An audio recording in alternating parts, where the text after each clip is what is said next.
Привет, меня зовут Марина, и я рада вас видеть на курсе Russian Cases. Это дополнительное видео. В этом видео мы говорим с вами про предлоги времени в винительном падеже.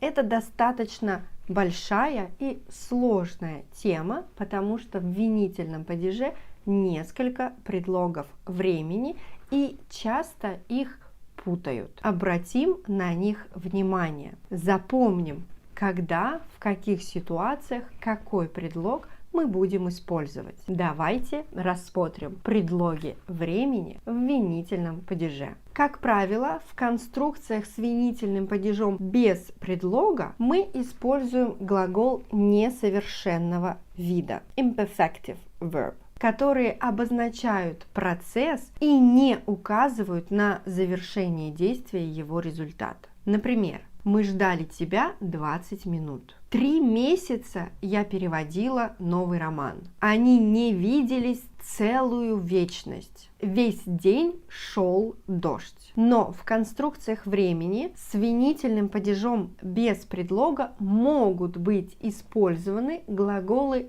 совершенного вида с префиксом «по», значит кратковременное законченное действие, и префиксом «про». Относительно длинное действие, законченное, совершенное в определенный промежуток времени. Из-за плохой погоды мы погуляли всего полчаса. Погода была прекрасная, и мы прогуляли весь день. Родители прожили в этом городе всю жизнь. Обращаем внимание на предлоги «за» и «на». Те самые предлоги, которые очень часто путаем. Предлог «за» – достижение результата за какое-то время. Если это с глаголом совершенного вида perfective verb, то это однократное законченное действие. За какое время вы сделаете эту работу? Мы сделаем ее за неделю. Если с глаголом несовершенного вида imperfective verb,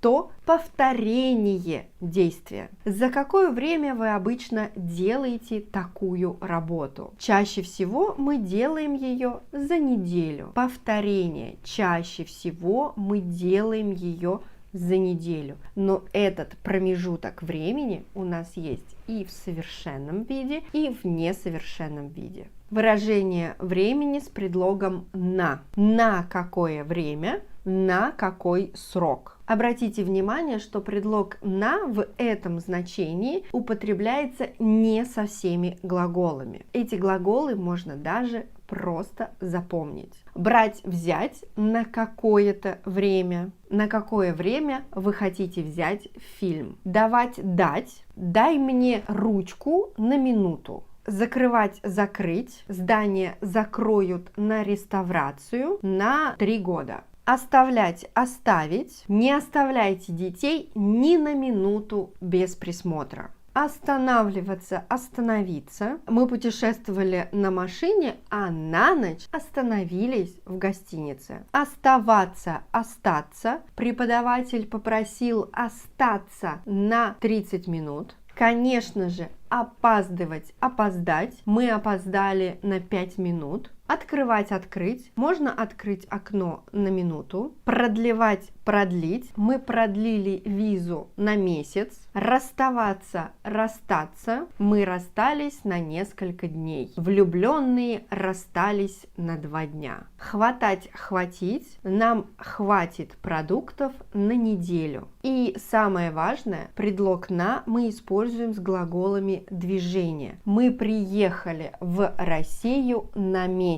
Обратите внимание, что у предлога «на» есть планирование, сколько вы планируете времени потратить на какое-то действие. И важно, предлог «на» мы не используем с глаголами «жить», «быть», находиться. Давайте вернемся к предлогу «за». Еще одно значение: за сколько времени до какого-то события. Вы видите, здесь у нас два временных промежутка. До – это родительный падеж, до основного события, и за какое-то количество времени до этого основного события. Например, вы должны быть в аэропорту за 2 часа до вылета. Или мы сделали проект за 2 дня до срока. И еще несколько предлогов времени. Предлог «через». Через неделю я поеду в командировку. Значит, что через 7 дней я отправлюсь в командировку. Обратите внимание, я поеду в командировку на неделю. Это значит, у меня будет командировка вот эти 7 дней. Вы можете сказать, я поеду в командировку через неделю на неделю. Значит, через 7 дней вы отправитесь в командировку, и командировка будет длиться